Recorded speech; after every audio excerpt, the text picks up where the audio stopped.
Bonjour chers téléspectateurs, bienvenue sur Equinox Télévision, bienvenue à cet autre numéro de la revue des Grandes Unes avec nos invités déjà confortablement installés, des invités que nous allons retrouver ici dans quelques instants pour échanger avec eux sur ce qui apparaît donc dans les principales unes des publications de ce mardi 19 juin 2018.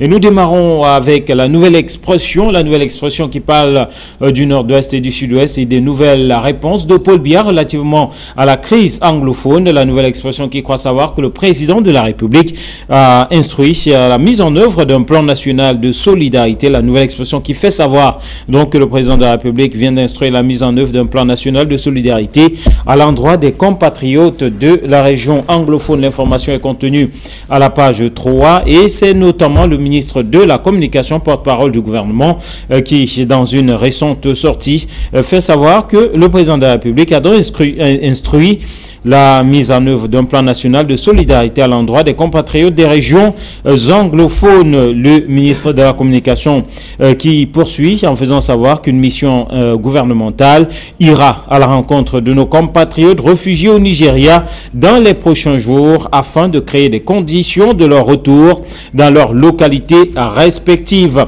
Issa Tiroma Bakari qui poursuit en fustigeant le dernier rapport d'Amnesty International, faisant savoir que ce rapport est plein de déclarations mensongères et d'approximations. Le journal La Nouvelle Expression qui fait un parallèle entre cette sortie du ministre Issa Tiroma Bakari et une sortie tout aussi récente du ministre des Enseignements secondaires sur une chaîne internationale, lui qui faisait savoir que le débat sur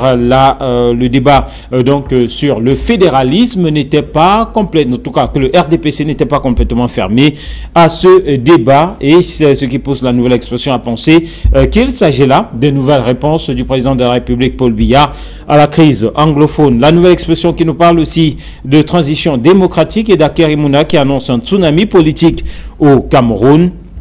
L'avocat candidat à la présidentielle s'explique sur ses affaires en famille et ne se contente plus de dénoncer un procès politique qu'il oppose à sa sœur cadette Amatoutou Mouna. L'ancien bâtonnier est convaincu qu'il est la cible du système judiciaire camerounais. Lui qui se présente en innocent dans l'affaire qu'il oppose à sa sœur cadette, lui qui ajoute, et La Nouvelle Expression reprend justement là-dessus, que justement lors de cette affaire de succession, lui n'était même pas présent. Et lors de cette sortie devant la presse, c'est l'un de ses conseils qui s'est dit témoin de cette succession, qui a donc une fois encore innocenté son client Akeri Mouna, qui annonce que pour la présidentielle à venir, c'est un tsunami qui se prépare, un tsunami politique avec une alternance pacifique qui sera observée à l'issue de la présidentielle à venir. L'Assemblée nationale et un nouveau secrétaire général, Denis Godefroy Mbok, réputé proche de la famille présidentielle, a été nommé par un décret du président de la Chambre basse du Parlement, nous dit chez La Nouvelle Expression, qui ajoute que le Social Democratic Front est en ébullition du côté de Bafoussam Premier. Si des militants assoiffés de changement ont fait fi de la suspension par la commission électorale des travaux pour mettre en place un nouveau bureau. Cameroun Tribune s'intéresse ce matin à la lutte contre les épidémies en Afrique. Cameroun Tribune qui parle de l'engagement des forces de défense. Le ministre délégué à la présidence chargé de la défense, Joseph Betty Assomo, a procédé hier à l'ouverture de la 5e conférence de l'Alliance des partenaires africains pour la gestion des épidémies. Le but de la rencontre, nous dit Cameroun Tribune, était d'adopter des stratégies plus efficaces en vue de renforcer l'action de surveillance des armées contre ces fléaux. Le journal qui nous parle aussi de sport et de la Coupe du Monde, les favoris qui sont à la peine. L'Allemagne a été battue d'entrée de jeu par le Mexique. Le Brésil, lui, a été tenu en échec par la Suisse. La deuxième journée dans les poules s'annonce déjà cruciale pour certaines grandes nations dans cette Coupe du Monde Russie 2018. Mutation parle de longévité au pouvoir et les États-Unis en guerre contre les dinosaures. C'est la une de ce journal qui précise que le président américain Donald Trump a nommé un nouveau responsable chargé des affaires africaines au département d'État. Dans sa première intervention devant le Sénat, Tibor Nagy n'a pas été tendre vis-à-vis des leaders qui s'éternisent à la magistrature suprême, ce qui promet des lendemains difficiles à ces derniers. Le jour reste sur la crise anglophone et à titre donc sur le sud-ouest, un camp de sécessionnistes démantelé. L'opération menée par des éléments du bataillon d'intervention rapide a permis la libération de 4 otages, dont le commissaire de police de Mounia, une banlieue de Bouya. Des armes ont été également récupérées, nous dit le journal. Le quotidien de l'économie pour sortir, titre sur le secteur public et ses recrutements à problème dans les sociétés d'État. Difficile pour les citoyens de connaître les modalités d'embauche dans les entreprises à capitaux publics au Cameroun. Dans un ouvrage apparu le 20 juin 2018, le professeur Viviane Ondoa Biolé apporté des éclairages sur les innovations susceptibles d'améliorer la performance des entreprises publiques. Voilà donc pour ce parcours des principales unes. Nous sortons pour retrouver nos invités déjà présents sur ce plateau, avec notamment Camille Nélé, à qui je dis bonjour. Bonjour Eric, Martial Diomond, bonjour Casimir Désiré Tagné, à qui je dis bonjour. Bonjour téléspectateurs d'Equinox Télévision et bonjour à tous les accros de la revue des grandes unes. Allez, bienvenue à vous. Donc, bienvenue à Casimir Désiré Tagné, bonjour. Bonjour Eric Martial. Bon mardi. Merci, vous savez qu'un Martial peut en cacher un autre. Le matin, nous avions Martial Fanga et maintenant Eric Martial. Absolument. Et nous sommes pendant la Coupe du Monde, l'une des rares Coupes du Monde où le Cameroun, les Camerounais sont obligés de regarder à la télévision. Malheureusement, oui, depuis un temps, en 2006, nous étions absents. Oui, je dis bien l'une des rares parce que tous ces derniers temps, nous avons été habitués aux Coupes du Monde malgré que les résultats ne sont toujours pas là. Et voilà l'Afrique qui est à la traîne, l'Afrique qui attend impatiemment sa première victoire. Nous espérons que le Sénégal va nous l'offrir. Allez, on espère que le Sénégal pourra l'offrir. Le Sénégal qui va faire sa première sortie face à la Pologne. Mais on n'est pas en sport, messieurs.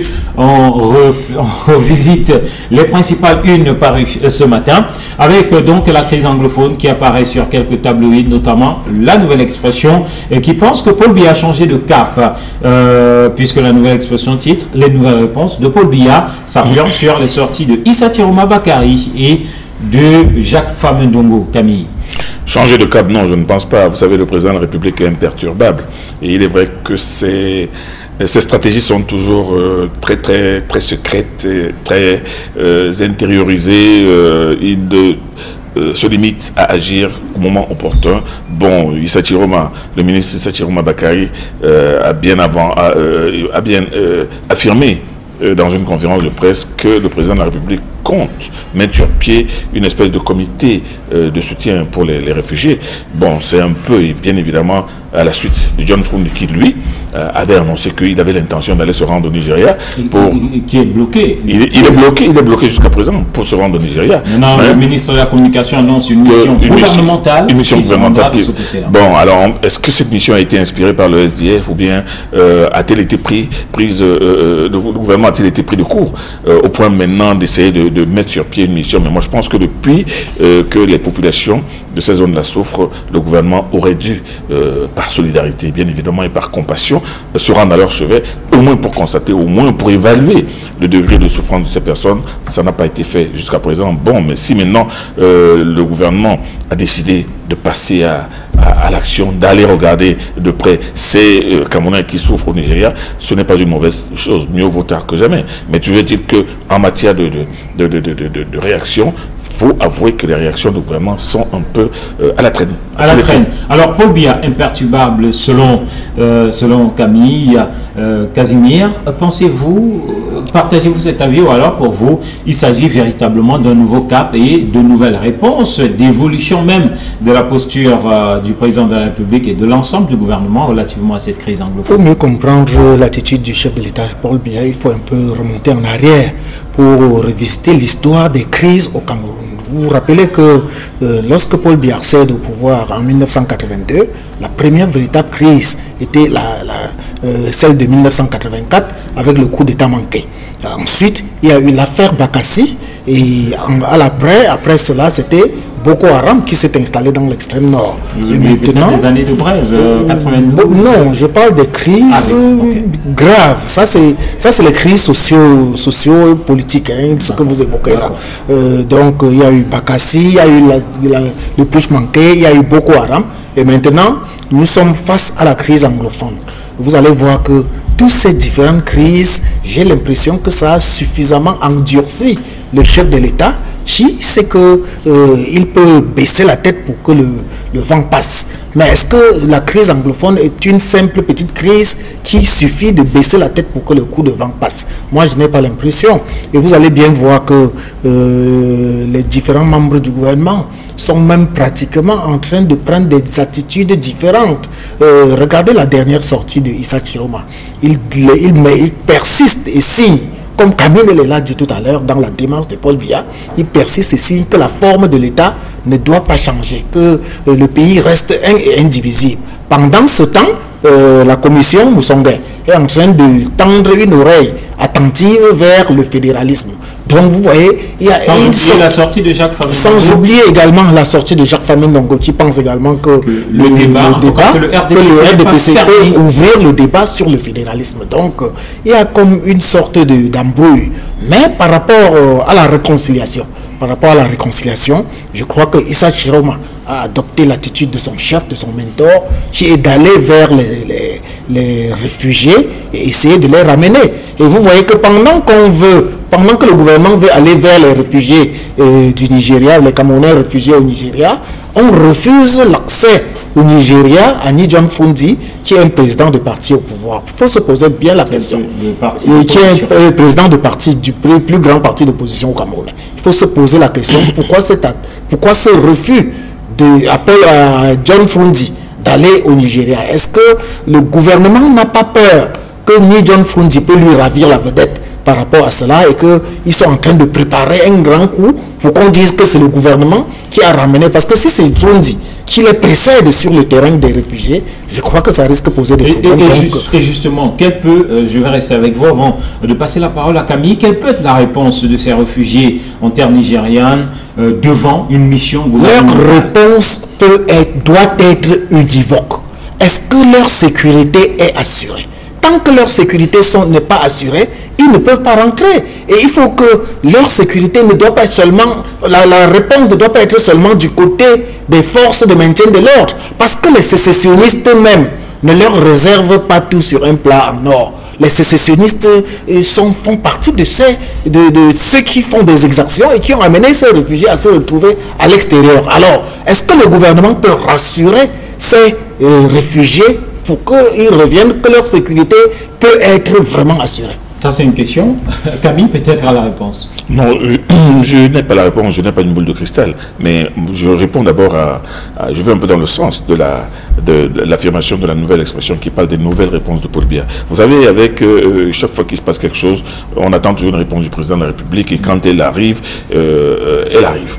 Vous savez, face à la crise anglophone, face à tout ce charivari qui était du côté du sud-ouest et du nord-ouest, le président de la République a donné pour réponse la mission la commission Moussongue. Mais la commission Moussongue, depuis qu'elle existe, vous voyez bien qu'elle ne bouge pas beaucoup. Elle n'a pas fait beaucoup d'efforts. S'il ne fallait s'en tenir qu'à la commission Moussongue pour régler ce problème-là, moi je pense qu'on attendra encore longtemps. Alors, la commission Moussongue arrive, rencontre des gens, tranquillement leur pose des questions et dit que bon, nous allons transmettre ça au président de la République. C'est leur mission. Leur mission est de rendre compte au président de la République sans plus. Et vous voyez très bien que cette commission n'a pas fait beaucoup d'efforts dans le sens de la résolution de la crise anglophone.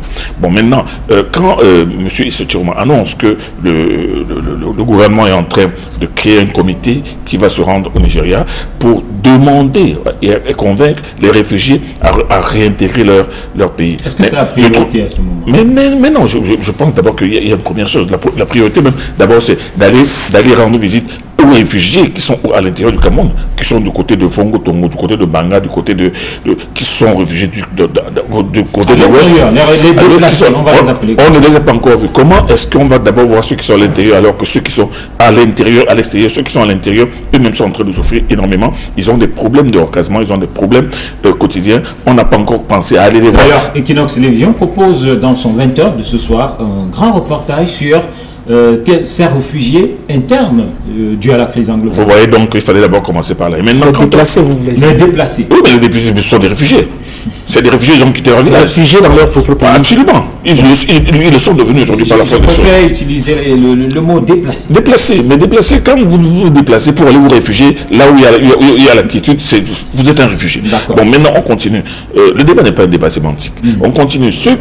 Quand on dit qu'il y a une mission gouvernementale qui va aller au Nigeria pour aller chercher les déplacés pour les ramener au Cameroun, est-ce qu'au Cameroun, les conditions de leur retour sont-elles assurées? Non, elles ne sont pas assurées et elles ne seront pas assurées avant longtemps.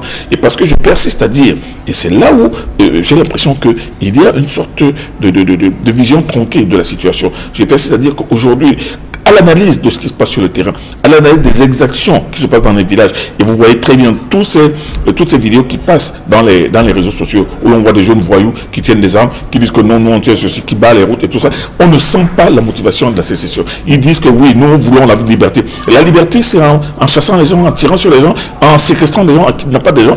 On peut se poser des questions. Et moi, j'ai peur qu'au Cameroun, elles sont en train de se constituer des bandes armées éparses. Chacune qui va régner sur son petit territoire, qui va kidnapper qui il veut, qui va prendre l'argent à qui il veut. Vous avez vu tout récemment, il y a une équipe de football qui a été arrêtée en pleine route, dépouillée des téléphones et de l'argent et qui a été sauvée par le retour des autres. Ça veut dire quoi? Ça veut dire que ce sont des pillards de plus en plus. Ce ne sont pas des gens qui peuvent... Des fondamentalistes. Des fondamentalistes, mais qui ne peuvent se réfugier. Ce ne sont pas des fondamentalistes. Non, c'est beaucoup plus des pillards aujourd'hui. Et c'est les bandes armées qui sont... Et c'est là ce côté assez dangereux et dramatique qui fait que pendant que vous parlez de sécessionnistes, donc de gens qui se battent pour une guerre entre guillemets, ou une guerre entre guillemets de libération, vous voyez plutôt des gens sommairement armés qui prennent les villages en otage et qui tuent les gens et tout cela. Et c'est pour cela que je dis que tant que la situation ne sera pas réglée sur le terrain, les populations ne pourront jamais revenir parce que les populations ont beaucoup plus peur des bandes armées que de l'armée en elle-même. Alors, le journal Le Jour, lui, parle de ce camp de sécessionnistes démantelé dans la région du sud-ouest, non loin de Mounia. Le Jour qui présente donc cette belle victoire des éléments du bataillon d'intervention rapide. Alors, pour répondre, c'est une sorte de réponse à ce que disait tout à l'heure Camille, l'armée qui se bat et qui, justement, dans cette opération de démantèlement, a réussi à libérer le commissaire de Mounia et plusieurs autres otages qui étaient détenus par ces sécessionnistes. Oui, nous tirons un coup de chapeau à l'armée camerounaise qui a réussi à démanteler ce camp de sécessionnistes. Mais l'existence de ce camp démontre justement à suffisance que les sécessionnistes ont encore du chemin. Ils ont encore des beaux jours devant eux. Ils n'ont pas encore complètement perdu, contrairement à ce que a déclaré ici Timur Chiroma, puisqu'il a dit qu'il devrait reconnaître qu'ils ont perdu et demander pardon. Ils ne sont pas encore à ce niveau-là. Il y a encore du boulot. Il faudrait que l'armée reste encore en éveil.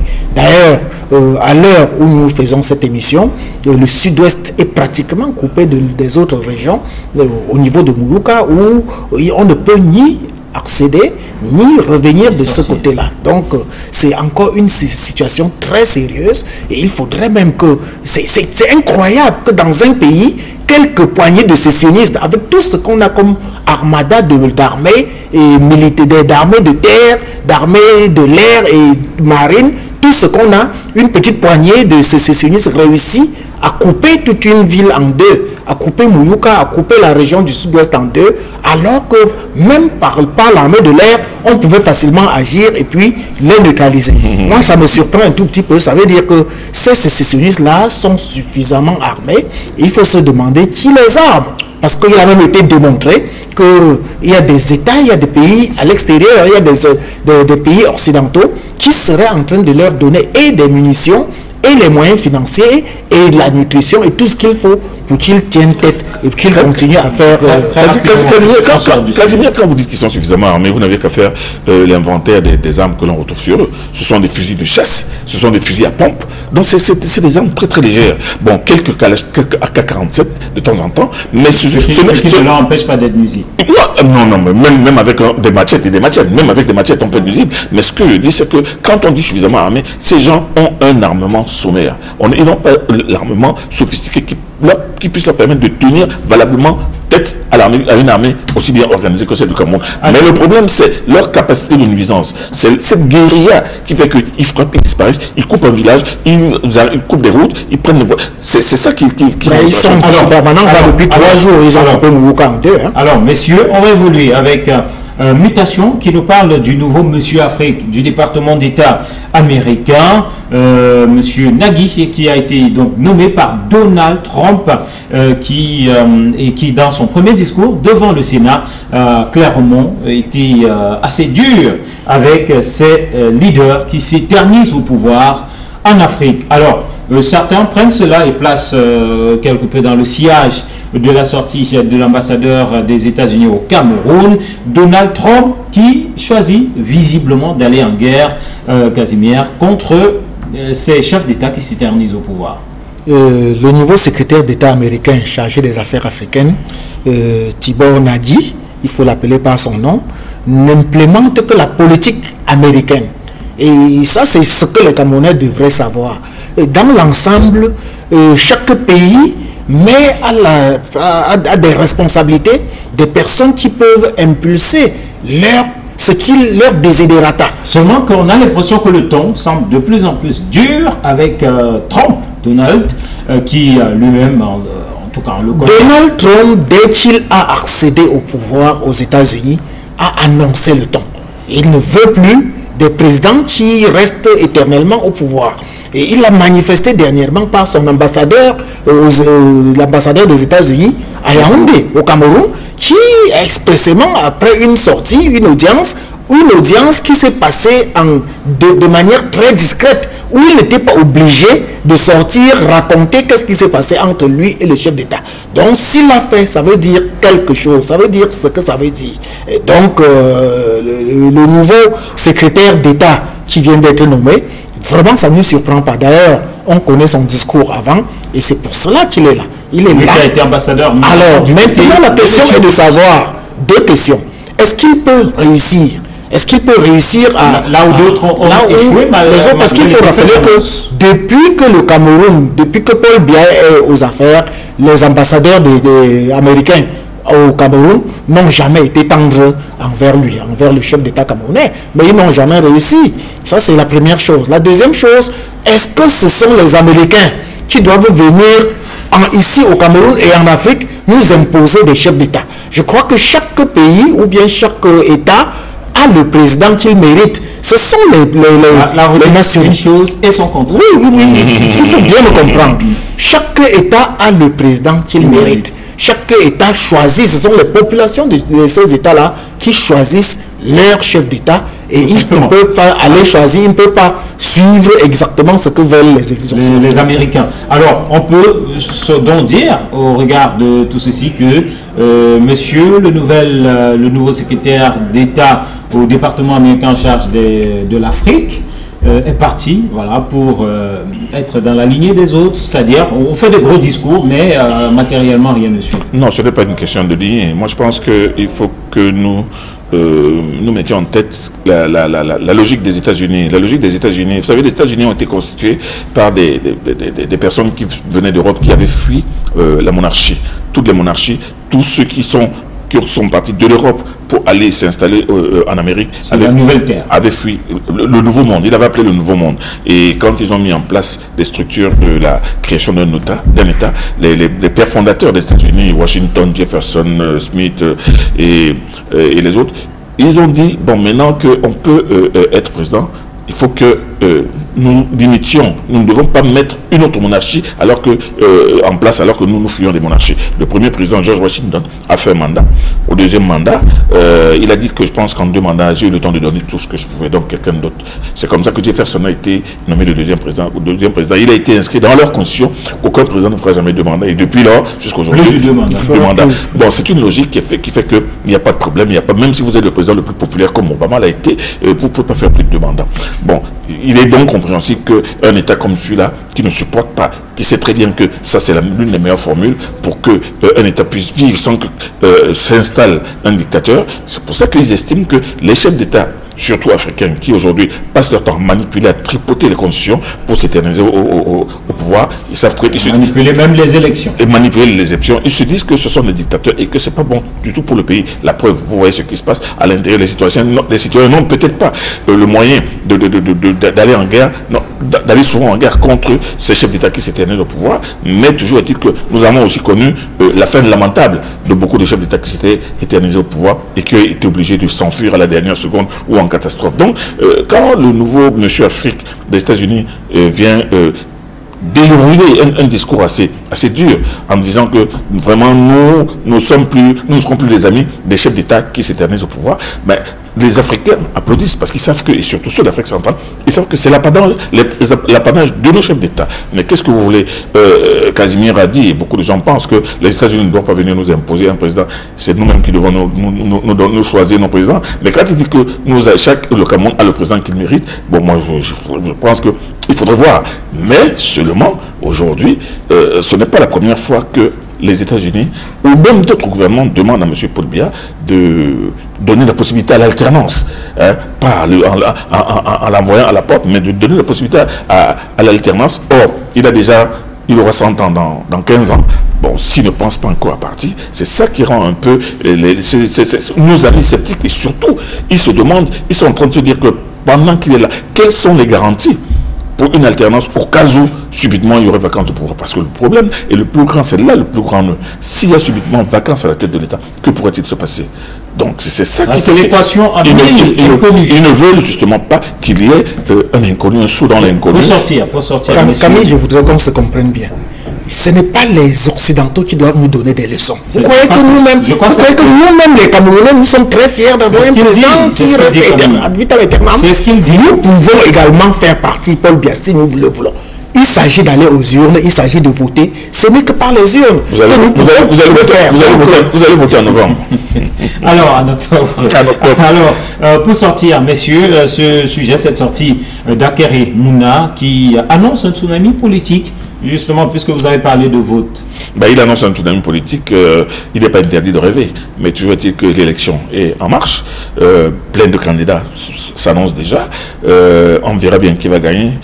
Aucun de nous n'a la boule de cristal, mais on connaît tout de même à quel niveau le système électoral est corseté au Cameroun. Mais toujours est-il que moi, ce n'est pas l'annonce d'Akere Mouna sur le tsunami politique qui m'intéresse. C'est surtout cette obsession qu'ont les journaux aujourd'hui à jeter un coup d'œil dans le problème de la succession des enfants de Salomon Mouna Tandeng. Moi, je pense que c'est un problème de famille qu'on les laisse s'étriper. Et vous savez, les successions, c'est toujours des choses... Il a fait une sortie médiatique au cours de laquelle il s'est expliqué justement sur ses affaires de famille, en faisant savoir qu'il était innocent par rapport à... Innocent ou pas innocent. Moi, je pense que personne n'est obligé de rester dans les divisions. Si Mme Mama Toutou avait sorti de l'indivision, elle a le droit de sortir et de prendre sa part. Et maintenant, de demander aussi des comptes. Parce que depuis que Solomon Tandeng Mouna est mort, il y a eu des administrateurs de la succession, et elle veut savoir comment ça s'est passé, ce qu'elle a eu, ce qu'elle n'a pas eu, et ce qu'elle doit avoir en contrepartie. Moi, je pense que c'est très normal. C'est la sortie de Akere Mouna qui me surprend justement, parce que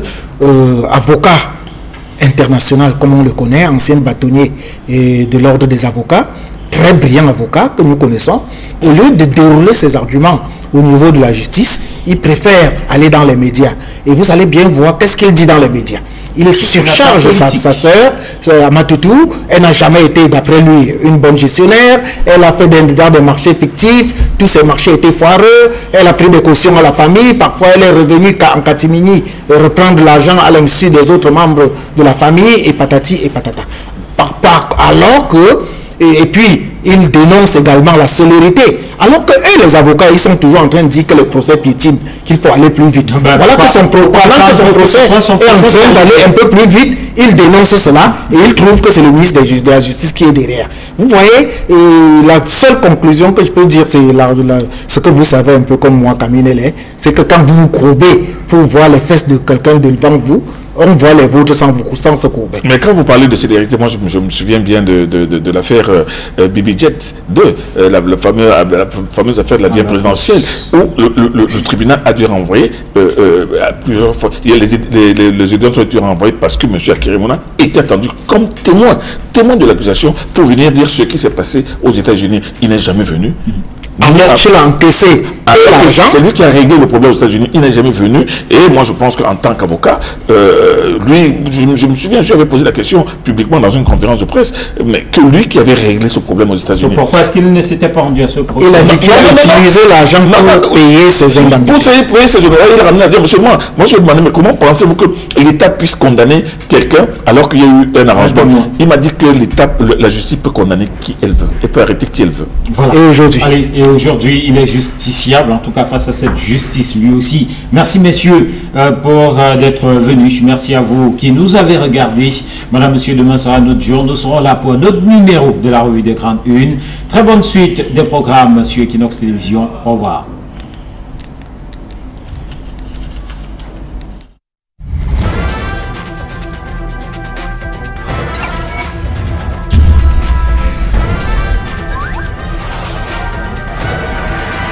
Equinox Télévision, au-delà de l'image, nous rendons compte. De lundi à vendredi sur Equinox Télévision.